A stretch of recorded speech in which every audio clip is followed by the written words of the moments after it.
राष्ट्रपिता महात्मा गांधी ने भारत छोड़ो आंदोलन का शंखनाद कर पूरे राष्ट्र को साम्राज्यवादी शासन की बेड़ियों से मुक्त कराने के लिए समस्त देशवासियों को एक साथ खड़े होने का आह्वान किया था। इस अवसर पर हम राष्ट्रपिता और स्वाधीनता संग्राम में अपने प्राणों की आहुति देने वाले सभी शहीदों को अपनी श्रद्धांजलि अर्पित करते हैं। अब सभा स्वाधीनता सेनानियों की पुण्य स्मृति में थोड़ी देर मौन खड़ी रहेगी।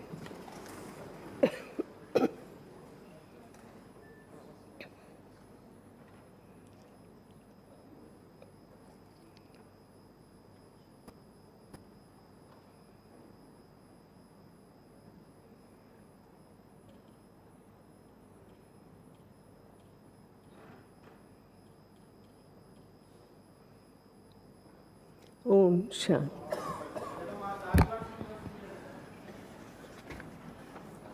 यस,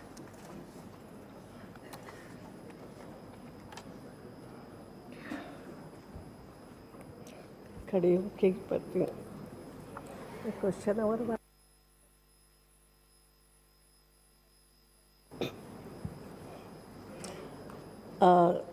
सदस्यगण, आज 9 अगस्त है।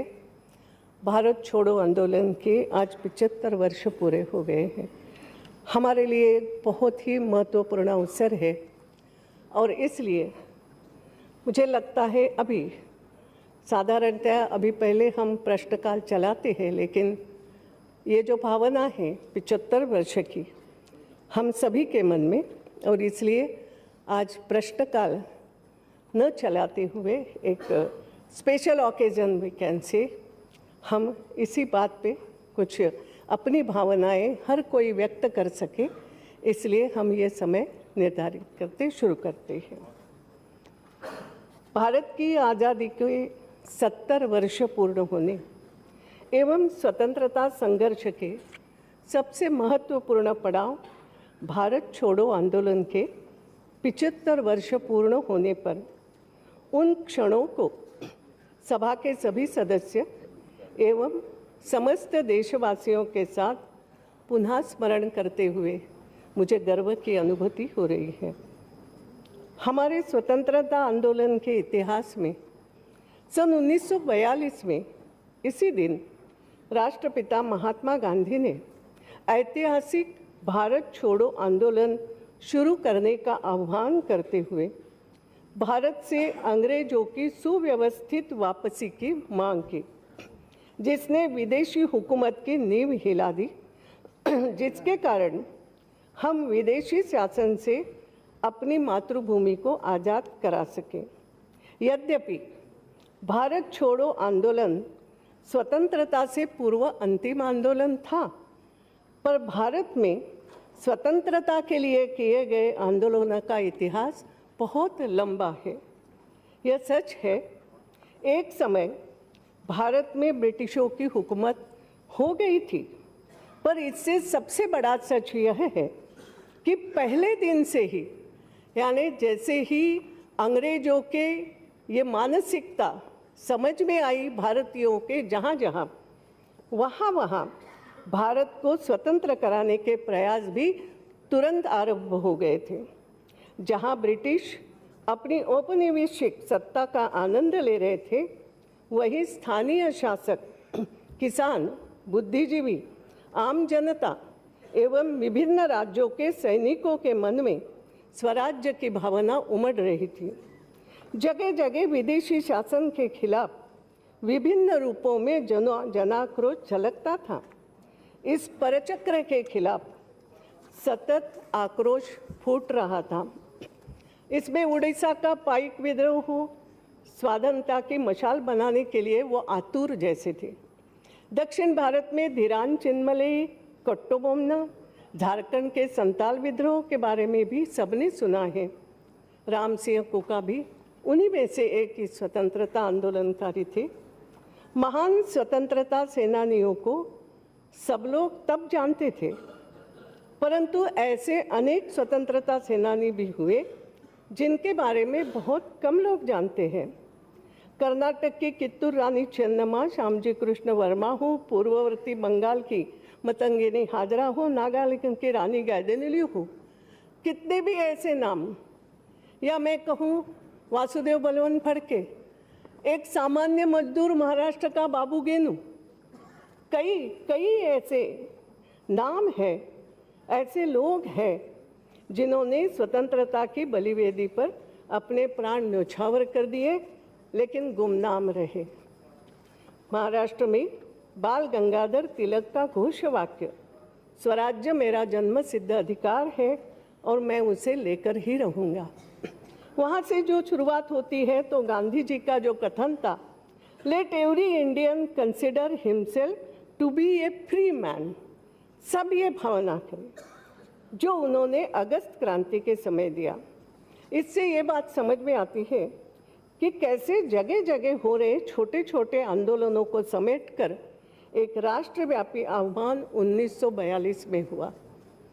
भारत छोड़ो आंदोलन ने करेंगे या मरेंगे का नारा देकर स्वतंत्रता की इस लड़ाई को गति दी थी। यह एक ऐसा आंदोलन था जब अंग्रेजों को यह एहसास हो गया कि अब भारत में राज करना संभव नहीं है। मैं पटना के सचिवालय में तिरंगा फहराने वाले उन वीर शहीदों के साहस, आत्मत्याग और बलिदान का स्मरण करते हुए अत्यंत द्रवीभूत हूँ, जिन्होंने ब्रिटिश पुलिस की गोलियों की परवाह न करते हुए सचिवालय पर तिरंगा फहराकर भारत की स्वतंत्रता की पूर्व उद्घोषणा कर दी। ऐसी ही साहसिक घटनाएं देश के अन्य शहर, मुंगेर हो, मुर्शिदाबाद हो, सतारा हो, बलिया हो, ऐसे अनेक छोटे शहरों में कई इलाकों ने अपने आप को ब्रिटिश स्वातंत्र्य शासन से स्वतंत्र घोषित कर दिया था। 8 अगस्त 1942 की देर शाम मुंबई के गवालिया टैंक मैदान की बैठक में भारत छोड़ो आंदोलन प्रस्ताव पेश हुआ। उसी रात्रि को अंग्रेजों भारत छोड़ो के प्रस्ताव पर सर्वसम्मति से मुहर लग गई। 90 मिनट के अपने भाषण में महात्मा गांधी ने स्पष्ट कर दिया था कि करेंगे या मरेंगे। ब्रिटिश सरकार ने आधी रात में एक के बाद एक धरपकड़ शुरू कर दी।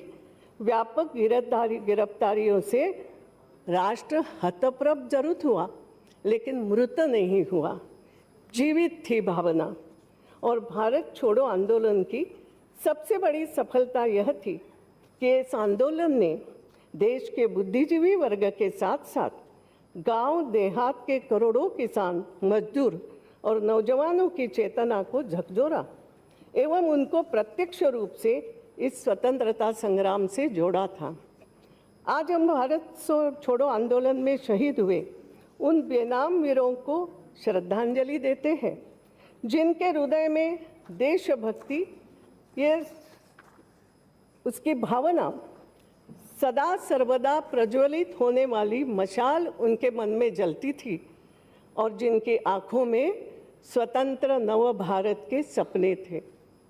उन वीरों, महापुरुषों, संतात्माओं के दृष्टिकोण को समझने, अपनाने एवं उनका प्रचार प्रसार करने का पुनीत कर्तव्य हम सभी का है। क्योंकि ये जो भाव है, मैं मानती हूँ कई नाम ऐसे निकलेंगे। आज हम यहाँ जो बैठे हैं चर्चा करेंगे, आप अगर ये देखो अपने घर में दादी नानी, उनसे कथाएं भी सुनो, दादा से कथा सुनो, ताऊ जी को कुछ पूछो, या अपने गांव में जाकर के चर्चा करोगे तो ये निकलेगा हर घर से कुछ ना कुछ बलिदान हुआ है। हो सकता है कि किसी ने क्रांतिकारियों को बचाने के लिए अपना घर बेच दिया हो, बलिदान नहीं दिया हो मगर अपना घर बेच दिया, सर्वस्व समर्पण कर दिया। गांधी जी की कथा मैंने सुनी है कि उनके प्रवचन में जब झोली घूमती थी आखिरी में, तो महिलाएं तुरंत अपने गले में चेन हो तो उसमें डालती थी, सोचती नहीं थी। ये भी एक प्रकार से सर्वस्व का दान सामान्य से सामान्य व्यक्ति ने उस समय किया है। यानी एक प्रकार से हर घर में ये भाव उस समय थे, ये होता था। मैं तो कहूँगी उस समय होता था ऐसा नहीं, आज भी है।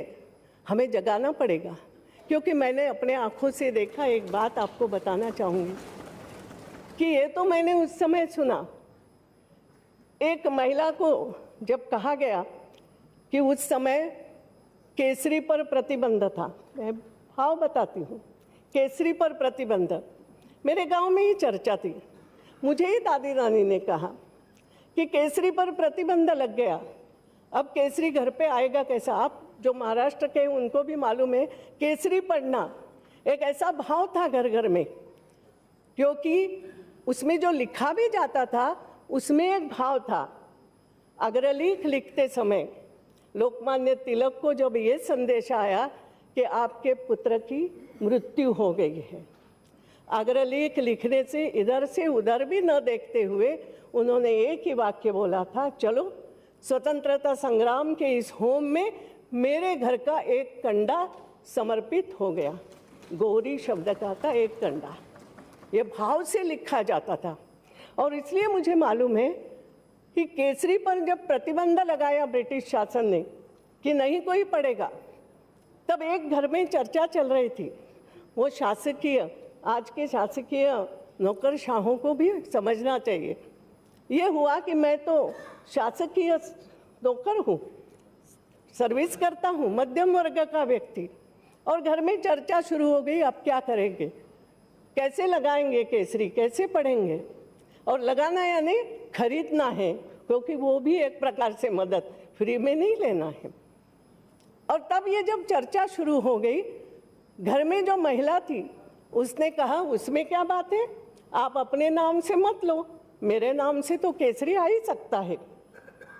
घर में दूसरी बात शुरू हो गई, आप तो पढ़ी लिखी हो ही नहीं, तो बोले तो क्या होगा, आप पढ़ के सुना दो, मगर मेरे नाम से इस घर में केसरी आएगा। ये भाव घर घर में भाव था, मगर ये भाव मरा भी नहीं है आज। मैं जो दूसरी बात आपको कहना चाहूँगी, थोड़ा लंबा जरूर है, ये भाव मरा नहीं है। मैंने अपनी आंखों देखी बताती हूँ। स्वातंत्र्य वीर सावरकर, किसी किसी को उस पर भी प्रश्न चिन्ह लगते हैं, मगर जो भाव है, उन्होंने जो एक प्रकार से सर्वस्व होम किया था। मगर स्वातंत्र्य वीर सावरकर पर जब सिनेमा बन रहा था, सुधीर फड़के का नाम हम बहुत लोग जानते हैं, वो बना रहे थे, और उसके लिए गांव-गांव जा कर के पैसा एकत्रित कर रहे थे। मन में भाव था कि स्वातंत्र्य वीर की कहानी मुझे देश के सामने लाना है। और मैंने आंखों देखी बताती हूँ, मेरे इंदौर में भी आए थे, इंदौर में आए थे, उन्होंने सभा भी ली, उनका कार्यक्रम हुआ, और कार्यक्रम के बाद उन्होंने कहा मैं सावरकर पर सिनेमा बनाना चाहता हूँ, पिक्चर बनाना चाहता हूँ, मैं गांव-गांव जा रहा हूँ, धन संग्रह कर रहा हूँ, और आप जो भी कुछ मुझे दे सके दे दो। जो दे सकते थे हर एक ने कुछ ना कुछ डिक्लेयर किया, किसी ने चेक दिया, किसी ने कुछ किया। एक सामान्य घर की महिला उस समय आई, मैं देखती रहेगी कि ये क्या करेगी।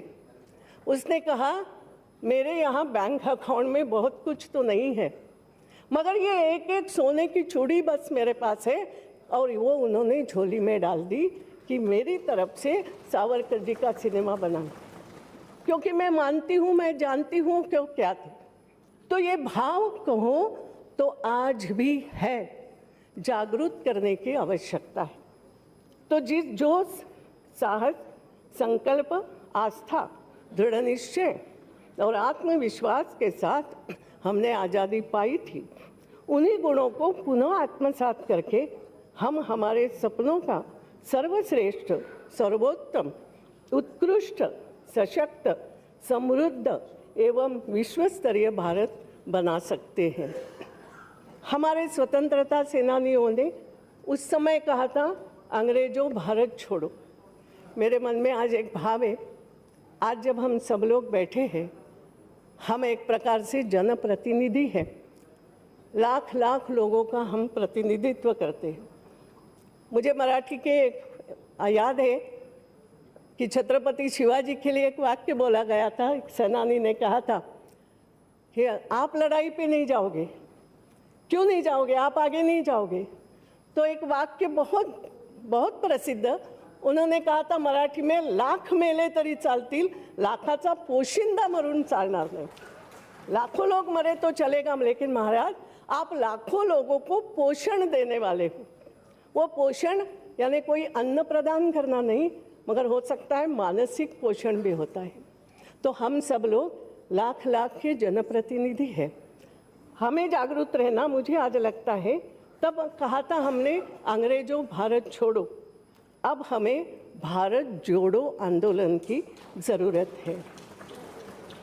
एक ऐसा आंदोलन जो कश्मीर से लेकर कन्याकुमारी तक देश के सभी हिस्सों में चलाया जाए, ताकि हम एक सबल और संगठित भारत का निर्माण कर सकें।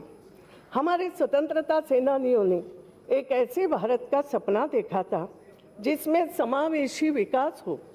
हमें विकास के लाभों को देश के सभी भागों तक पहुंचाना है और अभाव को दूर करने के लिए कड़ी मेहनत करनी होगी। महात्मा गांधी जी ने कहा था उस समय कि निर्धनतम वर्ग की ओर सबसे पहले ध्यान दिया जाना चाहिए, जिसे एक प्रकार से पंडित दीनदयाल उपाध्याय जी ने दोहराया था कि पंक्ति के अंतिम व्यक्ति तक पहुंचना और विकास पहुंचाना, यह अंत्योदय की कल्पना की थी। मैं आज सबसे इतना ही कहना चाहूँगी। आज यहाँ हम विचार करेंगे, अपनी अपनी बात हम यहाँ रखेंगे, उसमें ये भाव हम सब लोग रखें कि हम राष्ट्र के लिए कुछ बोल रहे हैं। एक दिन हम ये सब कुछ एक उन्नत हो करके हम अपने आप को उन्नत करेंगे, हमारे अपने विचारों को उन्नत करेंगे, तो ही हम लाखों के प्रतिनिधि कहलाने लायक रहेंगे। और इसलिए मैं इतना ही कहूँगी कि आज हम एक बात ध्यान रखें। लोकमान्य तिलक ने उस समय कहा था की स्वराज्य माझा जन्मसिद्ध अधिकार आहे, तो मी मिळवीनच। स्वराज्य मेरा जन्मसिद्ध अधिकार है और मैं उसे लेके रहूँगा। आज हमें एक बात सोचना आवश्यक हो गई है और हम सब सोचें कि स्वराज मेरा परम कर्तव्य है और मैं उसे पूरा करूँगा ही। इस भावना के साथ मैं आप सबसे निवेदन करूँगी कि हम अपने अपने विचार इस विषय पर रखें। और उसके बाद सबसे आखिरी में, मुझे मालूम है कुछ लोगों के मन में एक भाव है, आज एक कोई ऐसी घटना भी हो गई है, मगर मैं वो महिला गृहिणी के नाते आपको कहती हूँ कि कई बार हमने ये भी देखा है, घर की गृहिणी कहती है सब दुखों को एक साथ बाजू में रखो, अभी बाजू में रखो, और दुख को बाजू में रख करके अपने पूरे कुटुंब का विचार को अगर कुछ आवश्यक है, वही मैं आज कहूँगी कि पूरे राष्ट्र का विचार पहले हमें करना है। अपना दुख अपने पास है, उसको व्यक्त करेंगे ही। तो हमारी इस चर्चा के बाद हम आज राष्ट्र के लिए भी एक प्रकार का एक संकल्प भी लेंगे, और इस संकल्प के साथ जो आने वाले, मुझे लगता है आज हम 75 भी मना रहे हैं। अंग्रेजों को हमने कहा भारत छोड़ो, मगर किस लिए कहा? स्वतंत्रता तो मिली 5 साल बाद 47 में, तो आने वाले 5 साल में हम क्या कर रहे हैं जब वो स्वतंत्रता की 75 भी आएगी, इसके लिए संकल्प करना पड़ेगा। मैं चर्चा के लिए आप सबको आमंत्रित करती हूँ।